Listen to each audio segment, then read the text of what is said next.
అందరికీ నమస్తే. ఈ పార్టీ మారిన ఎమ్మెల్యేల సంబంధించిన ఇష్యూ చాలా సైలెంట్గా హైకోర్టులో హియరింగ్ జరుగుతుంది. స్పీకర్ ఆల్రెడీ తీర్పు ఇచ్చేసింది కదా, ఇంకా స్పీకర్ చెప్పాల్సింది ఏం లేదు. స్పీకర్ తీర్పు వచ్చేసింది. తీర్పు ఒకటేసారి ఉంటుంది. నెక్స్ట్ తేలాల్సింది హైకోర్టు లేకపోతే సుప్రీంకోర్టులో తేలాలి. కానీ మొత్తం ఇప్పుడు హియరింగ్ వాదనలు మొత్తం కూడా దాన నాగేందర్ చుట్టూ జరుగుతున్నాయి. అసలు దాన నాగేందర్ సికింద్రాబాద్ నుంచి పోటీ చేయడము, తర్వాత ఇట్లాంటి చాలా వ్యవహారాలు, అసలు స్పీకర్ ఇట్లాంటివి ఏవి పరిగణలోకి తీసుకోకుండా, అంటే సభ బయట జరిగేటివి ఏవి పరిగణలోకి తీసుకోకుండా కేవలం సభలో ఉన్నవి మాత్రమే పరిగణలోకి తీసుకొని ఆయన తీర్పు ఇచ్చిండు. స్పీకర్ ఆఫీస్ నుంచి ఏం రికార్డు ఉంటే ఆ రికార్డు ఇస్తామని చెప్తున్నట్టు కోర్టుకు. కానీ ఒక సీనియర్ అడ్వకేట్ని దింపింది. చాలా సీరియస్ మ్యాటర్ కాబట్టి బహుశా ఢిల్లీకి వెళ్ళి ఒక సుప్రీంకోర్టు అడ్వకేట్ను గవర్నమెంట్ దింపింది. వీళ్ళ తరఫున దాన నాగేందర్ తరఫున వాదించడానికే నిన్న వాదనలు జరిగినాయి, ఈరోజు వాదనలు జరిగినాయి, మళ్ళీ మంగళవారానికి వాయిదా అన్నట్టుంది. ముందు సబ్స్క్రైబ్ చేయండి, షేర్ కూడా చేయండి. నిజానికి మనం ఏం మర్చిపోలే, కానీ ఈ పార్టీ మారిన ఎమ్మెల్యేల ఇష్యూ ఒకరైతే వెళ్ళిపోయారు కదా. మనకు పడాన్ చెరువు ఎమ్మెల్యే మైపాలరెడ్డి, గూడెం మైపాలరెడ్డి ఆల్రెడీ బీఆర్ఎస్కి వెళ్ళిపోయాడు. ఇంకా మిగతా 9 మంది ఎమ్మెల్యేలు ఉన్నారు. ఈ 9 మంది ఎమ్మెల్యేల ఇష్యూ అయిపోలేదు కేసు. స్పీకర్ తీర్పు ఇచ్చిండు అంతవరకే. స్పీకర్ తీర్పు ఇచ్చిండంటే ఇక speaker is a tribunal. Speaker తీర్పు ఇచ్చిండు కాబట్టి ఈజీ అయిపోయింది కేసు. ఇప్పుడు ఢిల్లీ నుంచి Gaurav Agarwal senior supreme court advocate హైకోర్టుకు వచ్చి వాదించింది ఈరోజు.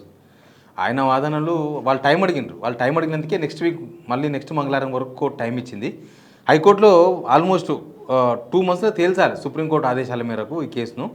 2 months అంటే దాన నాగేందర్ది నెక్స్ట్ మంగళవారం లాస్ట్ అనుకుంటా నాకు తెలిసి. ఎల్లుండి దాన నాగేందర్ వాదనలు మొత్తం మూస్తాయి. నెక్స్ట్ ఈ కేసులో ఒక 2 daysకి ఒకరిది, 2 daysకి ఒక ఎమ్మెల్యే, పార్టీ మారిన ఎమ్మెల్యేల తరఫున వాదనలు వింటుందంట హైకోర్టు. మొత్తం 15-16 రోజుల్లో కంప్లీట్ చేసేసి ఆల్మోస్ట్ సెప్టెంబర్ 1st week వరకు ఈ కేసును క్లోజ్ చేయాలి. ముఖ్యంగా దాన నాగేందర్ విషయంలో హైకోర్టు సీరియస్ ఉంది. దాన నాగేందర్ ఇష్యూ ఏంది, వీళ్ళు నిన్న జరిగిన వాదనలు, ఇవాళ జరిగిన వాదనలు కూడా అసలు పార్టీ చేంజ్ అయ్యి తర్వాత ఆయన ఎంపీగా కూడా పోటీ చేసిండు. ఎంపీగా పోటీ చేసిందంటే ఆయన అఫిడవిట్ ఉంటుంది, తర్వాత ఆయన పోటీ చేసిన వీడియోలు ఉంటాయి, ఆడియోలు ఉంటాయి, అన్నీ ఉంటాయి.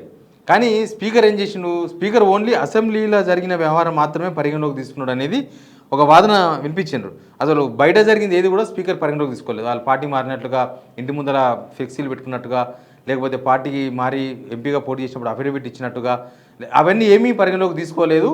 కాబట్టి ఆ తీర్పు ఇచ్చింది. కానీ దాన నాగేందర్ విషయంలో కూడా అట్లాంటి తీర్పు రావడం అనేది అందరూ క్వశ్చన్ చేసిండ్రు. అసలు పార్టీ మారిన తర్వాత అంటే చట్టానికి కళ్ళు లేవు అన్నట్లు ఇక్కడ కళ్ళు మూసి రాజ్యాంగాన్ని తప్పుదో పట్టించే ప్రయత్నం చేసిండ్రు అనేది జరిగింది. బట్ ఇప్పుడు మాత్రం కోర్టుల ఆ ఇష్యూ బాగా రేజ్ అవుతుంది. ఇప్పుడు దాన నాగేందర్ మీద వాదన మూస్తే ఫస్ట్ దాన నాగేందర్ది ఒక నిర్ణయం తీసుకునే అవకాశం కనిపిస్తుంది. దాన నాగేందర్ కూడా ఈ మధ్య చాలా డిఫరెంట్గా కనిపిస్తున్నాడు. అప్పుడప్పుడు కేసీఆర్ని పొగుడుతున్నాడు, అప్పుడప్పుడు బహుశా ఆయన బీఆర్ఎస్కు రాకపోవడం కాదు, కానీ రేపు ఉప ఎన్నిక వస్తే బీఆర్ఎస్ సింపథైజ్ ఓట్లు కూడా ఆయనకే పడాలని బహుశా అట్లా మాట్లాడుతున్నాడేమో. కానీ మ్యాటర్ మాత్రం సీరియస్గా ఉంది. ఇప్పుడు ఆయన కూడా చాలా టెన్షన్తో ఉన్నాడంట. ఉప ఎన్నిక వచ్చేటట్టుంది. ఫస్ట్ ఆయనదే, మిగతా దానిలో కొద్దిసేపు ఇంకా ప్రభుత్వం తరపు చేసే వాదనలు నిలబడతాయేమో, కానీ దాన నాగేందర్ విషయంలో మాత్రం ప్రభుత్వం కూడా సమర్థించుకునే అవకాశాలు లేవు అని చెప్తున్నారు అడ్వకేట్స్తో మాట్లాడితే. సుప్రీంకోర్టు గైడ్లైన్స్ ప్రకారం వీళ్ళ త్వరగా హైకోర్టు తేల్చాలి.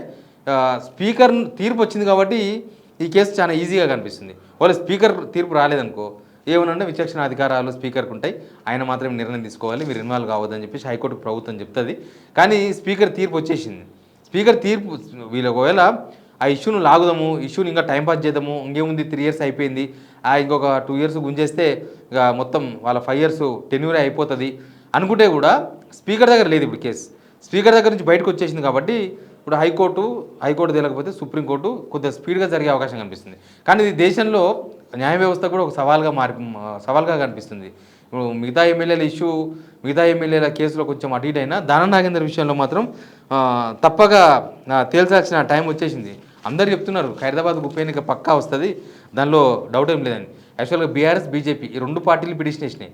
బీఆర్ఎస్ తరఫున అడ్వకేట్ వాదిస్తున్నారు కోర్టులో, బీజేపీ తరఫున సపరేట్ అడ్వకేట్ వాదిస్తున్నారు. మొత్తం ఖైరదాబాద్ మీద కాన్సన్ట్రేషన్ చేసేసినారు. బీఆర్ఎస్ తరఫున ఎమ్మెల్యేగా ఎన్నికైన గజిటు, తర్వాత కాంగ్రెస్ అభ్యర్థిగా లోక్సభ ఎన్నికల్లో పోటీ చేసినట్టు చూపించే ఎన్నికల గజిట్, ఈ రెండింటికి ఎన్నికల గజిటు దాని సందర్భంగా ఇచ్చిన Form 26 అఫిడవిట్లు, ఈ 3 కూడా కోర్టుకు సమర్పించారంట.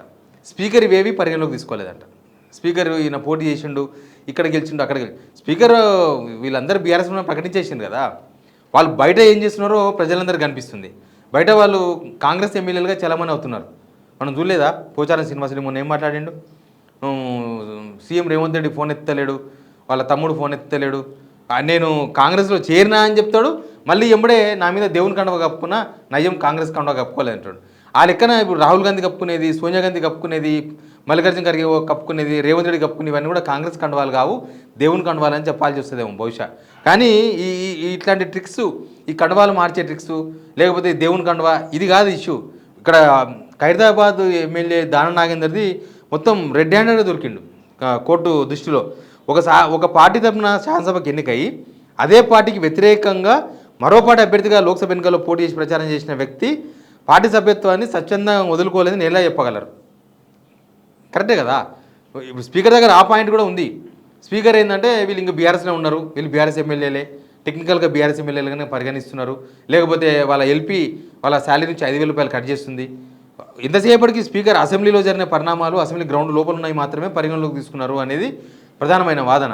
ఆయన పార్టీ మారి, బీఫామ్లు మార్చి, అఫిడవిట్లు మార్చి కాంగ్రెస్ అభ్యర్థిగా డైరెక్ట్గా మళ్ళీ దీనిలో దాపెట్టుకున్నది ఏం లేదు, అంత ఓపెన్గా చేసింది దానం నాగేందర్.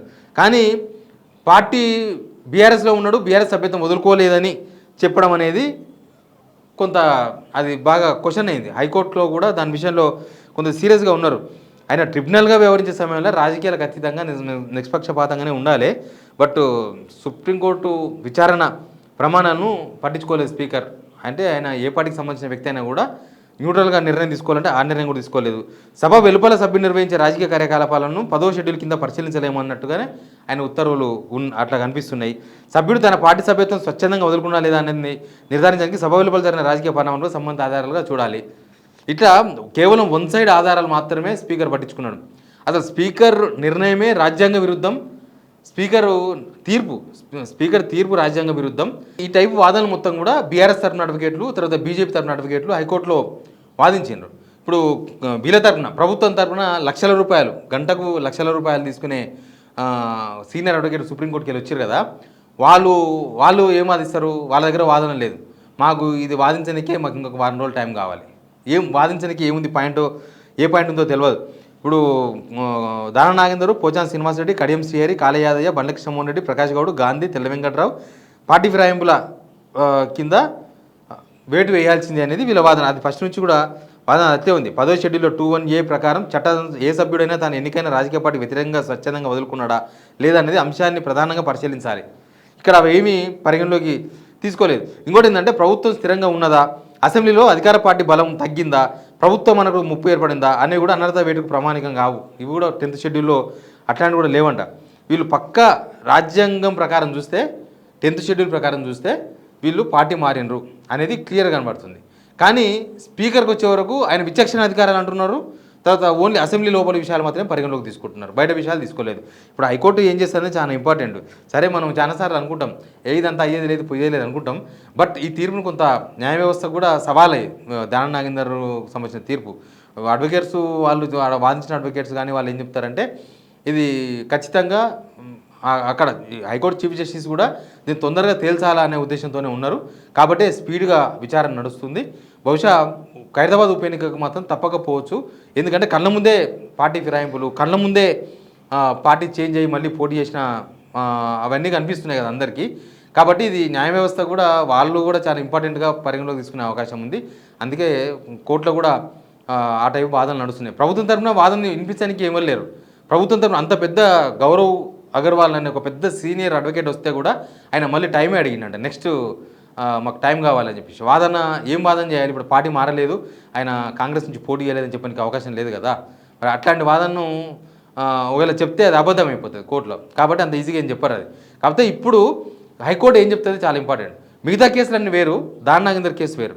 మిగతా కేసులన్నీ కొంచెం డిలే అవుతుందేమో, లేకపోతే వాళ్ళకి కొన్ని ఆర్గ్యుమెంట్స్ ఉన్నాయేమో, లేకపోతే వాళ్ళకి కొన్ని ఆధారాలు ఉన్నాయేమో, మేము పార్టీ మారలేదని చెప్పడానికి ఏమన్నా ఇట్లాంటివి 5,000 రూపాయలు కట్ చేసుకున్నారు, మేము అసెంబ్లీలో బీఆర్ఎస్ ఎమ్మెల్యేలుగా కూర్చున్నాం, ఇట్లాంటి చెప్పుకోవడానికి అవకాశం ఉందేమో. కానీ దానం నాగేందర్ విషయంలో మాత్రం అట్లాంటి ఆప్షన్స్ కూడా ఏం కనబడతలేవు. డోర్స్ క్లోజ్ అయినాయి దానం నాగేందర్కి. దానం నాగేందర్ ఆయన మాట్లాడుతున్న మాటలు కూడా బహుశా ఆయనలో భయాన్ని బయటికి కనిపించేలా చేస్తున్నాయి.